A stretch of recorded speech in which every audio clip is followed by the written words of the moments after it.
And I request Professor Asish ji to take his session. Thank you. Good morning, friends.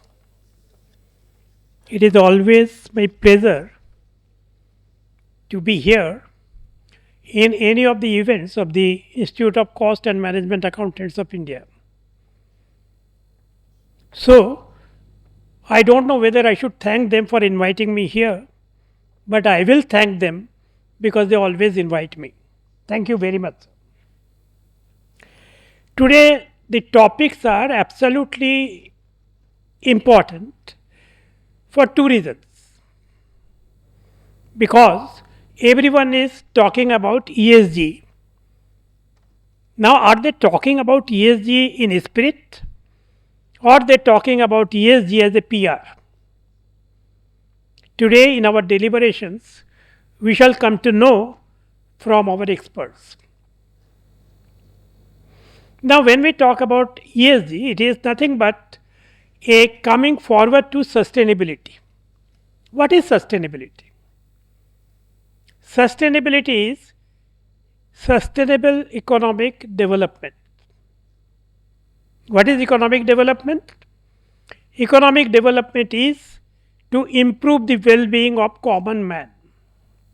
It is not measured by GDP, but there are many other measures which comes to us, like the development report of a country. And of course, in India, we don't have a pride position to say that we are in a very high rank in that World Development Report. Leave that aside. Now, when we talk about this sustainable economic development, what we do mean? If you look at the definition that comes everywhere, because that is given by UN committee, that benefit or welfare of this generation and subsequent generations. That is what we talk about. But look at me. I am the first generation. My children are second generation and grandchildren are third generation. What it means? It means that we are living in three generations at the same time. And therefore, when we say that this generation and future generation, we should not think about that this generation is different and future generations will come. It is a continuity. And therefore, when we talk about benefit of future generations, well-being of future generations, we are really talking about welfare of ourselves. When we look at a small community like our family, we never have to think about it. We see that our next generation and subsequent generations are at least as well living as compared to us, or they are little better than that. And we feel pride about it when they are better than what we have done, how we are living. When it comes to our housing society, we also think similarly. We say there should be a park, there should be a playground, there must be something, they should breathe oxygen, so on and so forth. Beyond that, we say jane do. We need not have to bother. Today, when we are talking about ESG or sustainability development, then we say we cannot say let us not bother about it. Now, when we talk about environment, naturally what we are really trying to say, we are saying that so long we have not cared for environment, because we always believe that this scientific and other discoveries will take us forward, because they have done so long. The new technology has come, there are new discoveries, and we never bothered about the environment. But today we are bothering about environment primarily because of the climate change, because we are feeling the impact of that climate change.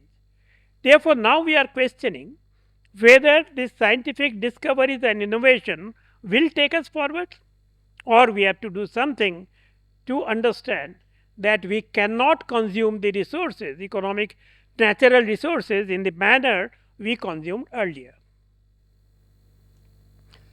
Now, there are two kinds of natural resources we talk about, which regenerate themselves. So, we say that our consumption rate should be lower than the regenerative rate. Second is non-regenerative natural resources. We say that we should consume less because it should match with our discovery for alternative use of those resources. That means whether we can reduce our consumption. Therefore, we have started talking about circular economy. And so long environment is concerned, it is like a basin where we dump all kind of emissions. Has it reached its capacity? Perhaps yes.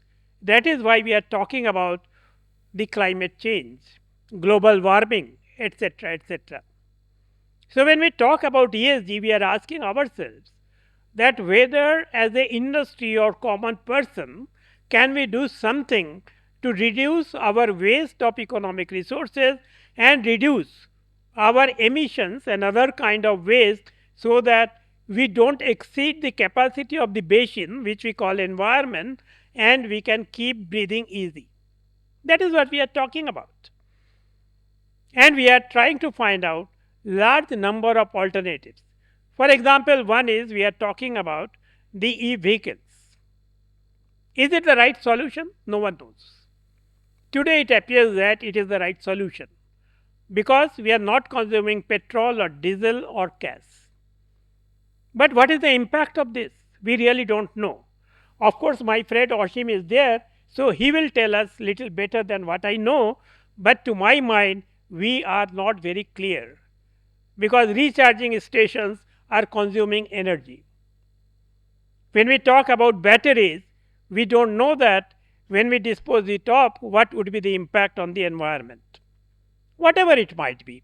Point is, we are now exploring that what alternatives could be there to ensure that we are protecting the environment. So, what we are saying? We are saying that if we are in industry, then we need to, it is very important for us to understand how our operations and products, that means the strategy and products and services, are impacting the environment. Can we reduce it? That is the first point we are asking. And one very clear thing I have seen, that is the generation which is coming out. We can call it Generation Z. I can tell you that even kids of 7, 8, 9 years, they are now saying that environment is important. That kind of awareness is created. And you know what they are asking? That what you have done, why should we carry this legacy of climate change? We have not contributed to that.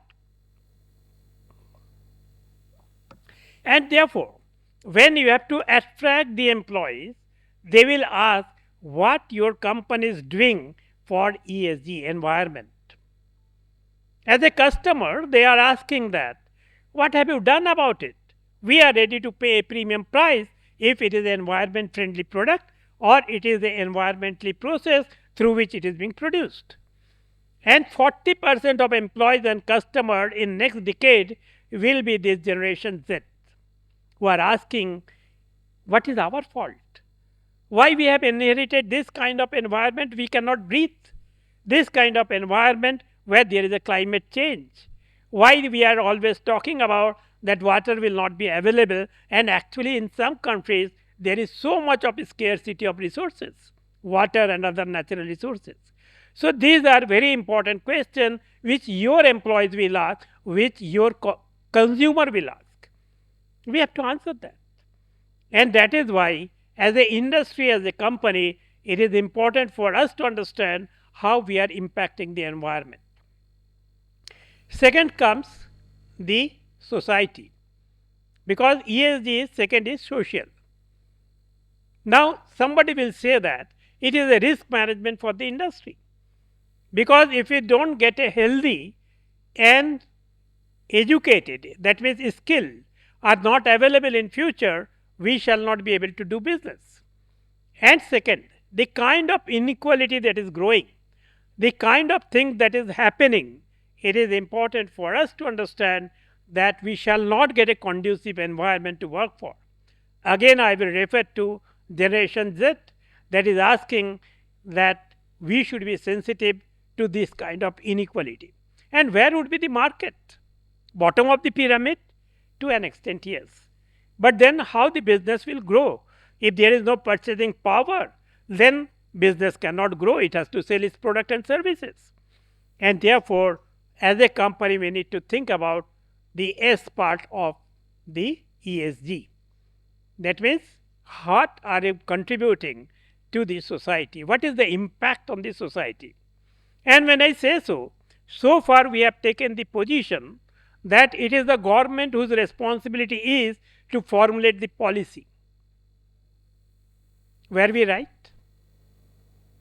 Perhaps yes, perhaps no. Because we are taught like this, that it is government responsibility to frame policy and we shall comply. And therefore, every company had some time ago compliance officer. They tick that there are 300 legislation. Are we complying with that? But are we complying with the moral legislation, our own, our conscience, our spirit? There is no compliance officer for that so long.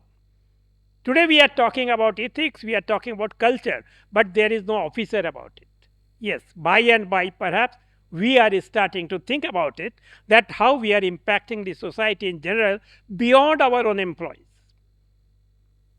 Because I can tell you that when I started my career in a way in the sustainability and others, a very large company came to me, because now IIM has a brand. So all consultant companies come to the IIM to ask for consultancy report. I gave a report and I said there that if you are serving your own employees, then you are not serving the society. And the gentleman or lady, I will not name, who came here and say that you claim to be an expert in this, you are not. Because this is sustainability when we are looking to our own employees. Think about it. Is it sustainability? Is it the social impact we are talking about? Definitely not. Now, third is governance. Why governance is important? Because it is board responsibility. Today we don't talk about that the shareholders own a company. No, they don't own. They are one of the owners of factors of production, and therefore they are not owning the company. Company is not a collective of shareholders. Company has large number of stakeholders and we cannot ignore them. And therefore we cannot say that governance is only to look at creating shareholder value. It is not. It is absolutely not. And therefore it is the board which is responsible to ensure that the company is working on ESG. Why it is important for the board? Because the executive manager, CEO, will always be under pressure to show result. The other day I was looking at the Enron case, all the Enron scandal. And why, what is the one of the reasons? Because when an executive claims that he is the best and innovative, board should look at is a red flag. Why? Because when he will say that I am the best, then he has to maintain his reputation to be the best. And how will measure his reputation? Share market value. And therefore all kind of manipulation will be done by the manager to ensure that share market value is rising. Therefore he is under pressure. And second is his own compensation. We talk about we talk about ESOP, we talk about the bonus, blah blah blah. And therefore the board has to take the responsibility to see that ESG is being implemented. The second theme which has been given to me is collaboration. With whom to collaborate? Of course, we need to collaborate with all our partners. We talk about value chain, etc., etc. We know about it, but there is a new way to collaborate. Because when we talk about environment, it is as a manager in the industry, our responsibility to make it a social issue. Why we should make it a social issue? Because if other companies which are consuming natural resources, if they don't really care for the nature, then I will not be able to be in the market and be competitive.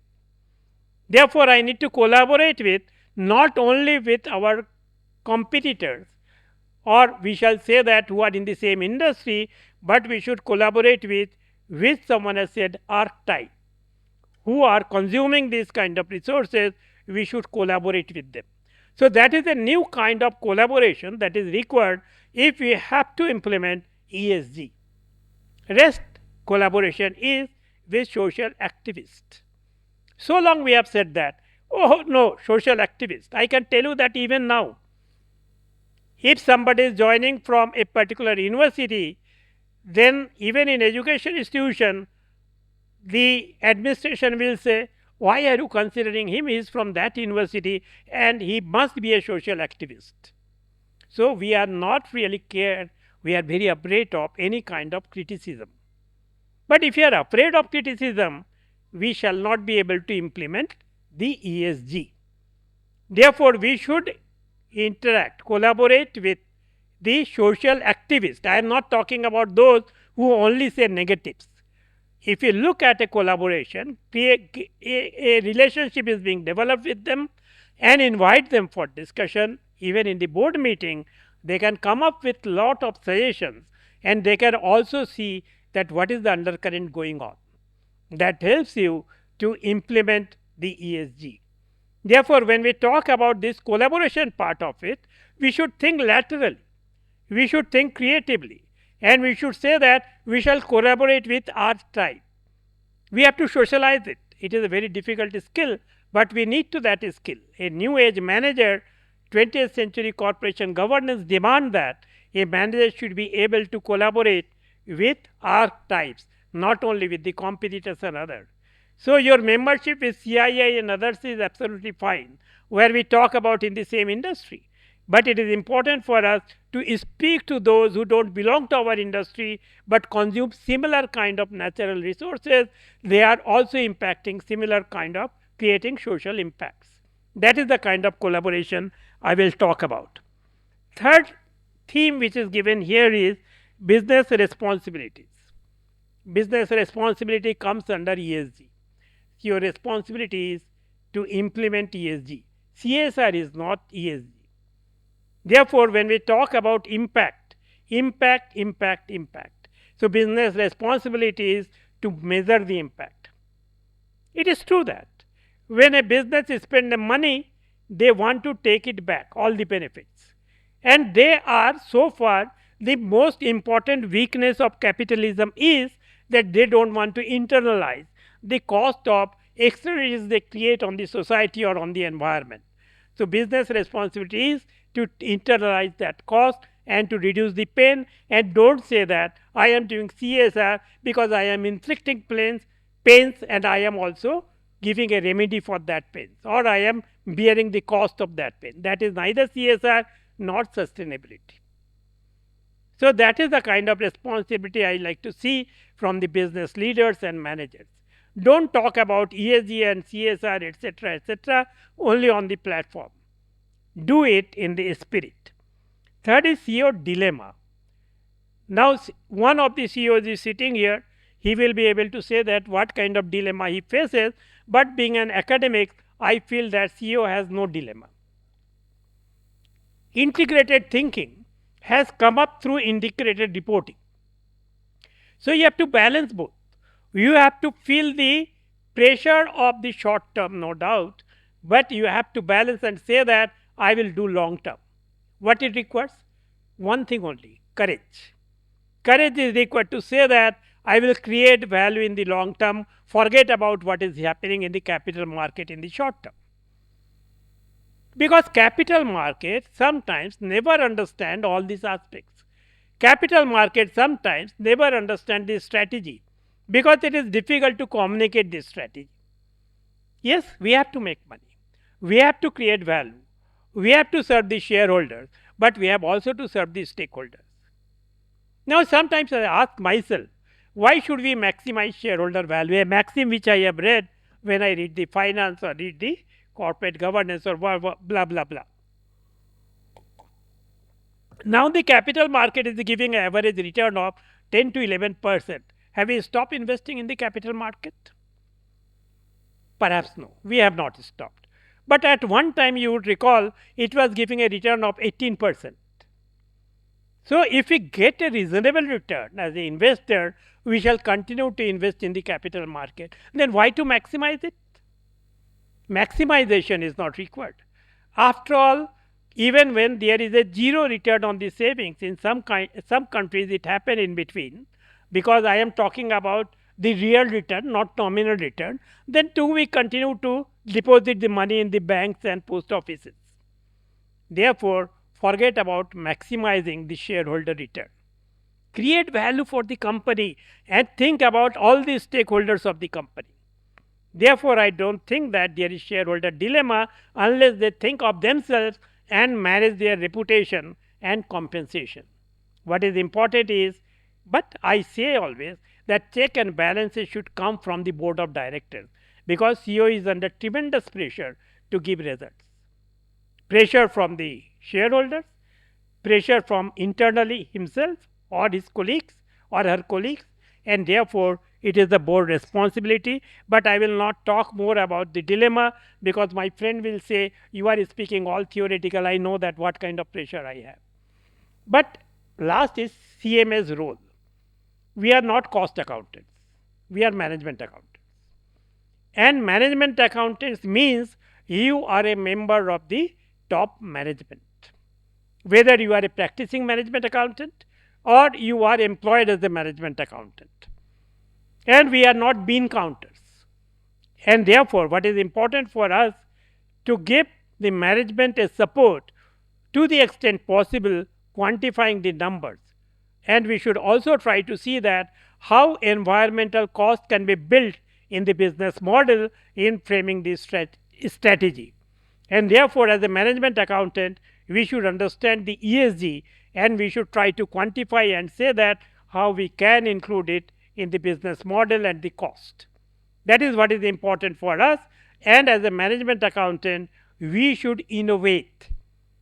If we think traditionally, we shall not be able to give the support, and the management will not be able to look the value that we are providing. So CMA's role is to innovate, innovate, innovate, and support the management to understand that in new environment what cost means and how to calculate the cost, that is important, and how to measure the environmental and social impact. With this, I stop here. Thank you very much.